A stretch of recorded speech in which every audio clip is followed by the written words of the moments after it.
पाठ 5 दो बैलों की कथा। पाठ से पूर्व। बैल किसानों का सबसे अच्छा मित्र है। कृषि में वह उसका बहुउपयोगी सहायक होता है। दोनों में बड़ा प्रेम होता है। प्रस्तुत पाठ में प्रेमचंद जी ने बड़े ही रोचक ढंग से बैलों के प्रति झूरी का प्रेम दर्शाया है। झूरी काची के पास दो बैल थे। उनके नाम थे हीरा और मोती। दोनों पछाई जाति के थे, देखने में सुंदर और स्वभाव में सीधे सादे व मैत्रिक। बहुत दिनों से साथ रहते रहते दोनों में भाईचारा हो गया था। वे नांद में एक साथ मुंह डालते और एक ही साथ मुंह हटाते। झूरी भी उनके चारे पानी का बड़ा ध्यान रखता। वह कभी भी उन्हें मारता पीटता नहीं था। इस कारण दोनों बैल भी झूरी को बहुत प्यार करते थे। एक बार झूरी की पत्नी का भाई गया दोनों बैलों को अपने साथ गांव ले जाने लगा। बैलों को बड़ा आश्चर्य हुआ कि वह उन्हें क्यों और कहां लिए जा रहा है। रास्ते में उन्होंने उसे बहुत तंग किया। मोती बाएं भागता तो हीरा दाएं। इस पर गया ने उन्हें बहुत पीटा। घर पहुंचकर गया ने उनके सामने रूखा सूखा भूसा डाल दिया, जिसे दोनों बैलों ने छुआ तक नहीं। रात होने पर बैलों ने वहां से भाग जाने का निश्चय किया। उन्होंने जोर लगाकर रस्सियां तोड़ डाली और भाग चले।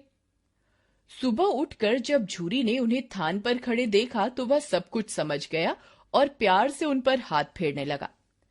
परंतु झूरी की पत्नी जल भुन गई। उसने उनके सामने रूखा सूखा भूसा डाल दिया। फिर भी वे खुश थे। अगले दिन गया फिर आया।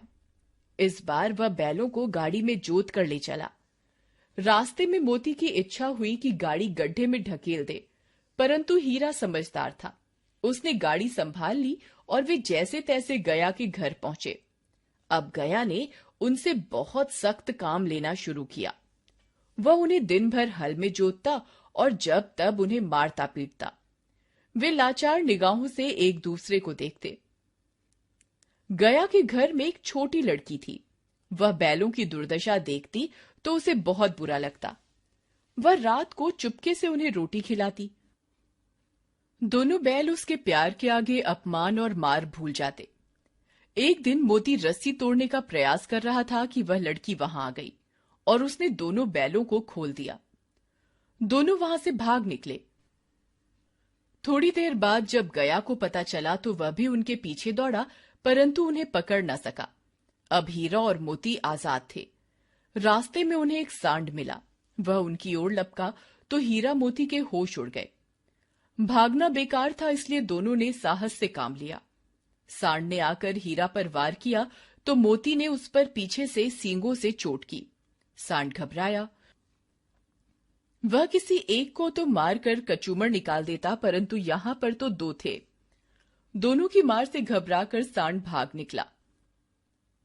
मोती कुछ दूर तक तो उसके पीछे दौड़ा, परंतु हीरा ने उसे दूर नहीं जाने दिया। दोनों अब बड़े प्रसन्न थे। आगे चले तो रास्ते में मटर का खेत दिखाई दिया। भूख तो लगी रही थी। हरी भरी मटर देखकर उनकी भूख और भी तेज हो गई। वे खेत में घुस गए और मटर खाने लगे। अभी पेट भरा भी ना था कि खेत के रखवाले ने उन्हें देख लिया। उसने उन्हें चारों ओर से घेर कर पकड़ लिया और कांजी हौस में बंद कर दिया। हीरा और मोती ने देखा कि कांजी हौस में और भी कई जानवर थे। भैंसे, घोड़े, गधे आदि सभी कमजोर और दुबले पतले। वहां किसी के लिए न चारे का प्रबंध था और न पानी का। यहां कहां आ फंसे, उन्होंने सोचा। रात हुई।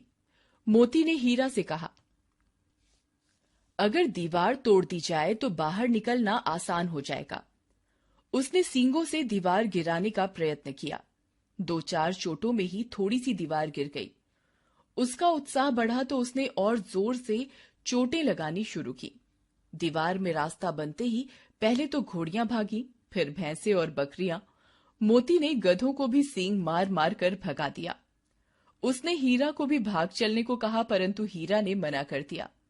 सुबह होने पर कांजी हौस वालों ने देखा तो उन्हें बड़ा आश्चर्य हुआ। उन्होंने हीरा और मोती को नीलाम कर दिया। नीलामी में सबसे ऊंची बोली बोलकर एक दढ़ियल व्यापारी ने उन्हें खरीद लिया। वह दोनों को अपने गांव की ओर ले चला। मार खाते खाते और भूख सहते सहते दोनों बहुत कमजोर हो गए थे।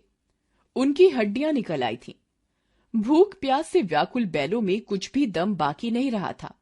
वे चुपचाप व्यापारी के साथ चलने लगे। आगे जाकर रास्ता उन्हें जाना पहचाना लगा तो न जाने उनमें कहां से दम आ गया। वे दोनों तेजी से भागे, आगे आगे बैल, पीछे पीछे दड़ियल व्यापारी। परंतु जब तक वह उन्हें पकड़ता तब तक दोनों बैल अपने घर पहुंच चुके थे। बैलों को वापस आया देखकर झूरी को बड़ी खुशी हुई। वह उनसे लिपट गया। इतने में व्यापारी भी वहां आ पहुंचा और उन्हें मांगने लगा। मोती ने आव देखा न ताव वह व्यापारी पर झपटा। व्यापारी जान बचाकर वहां से भागा। झूरी की पत्नी भी वहां आ गई और उसने दोनों बैलों के माथे चूम लिए।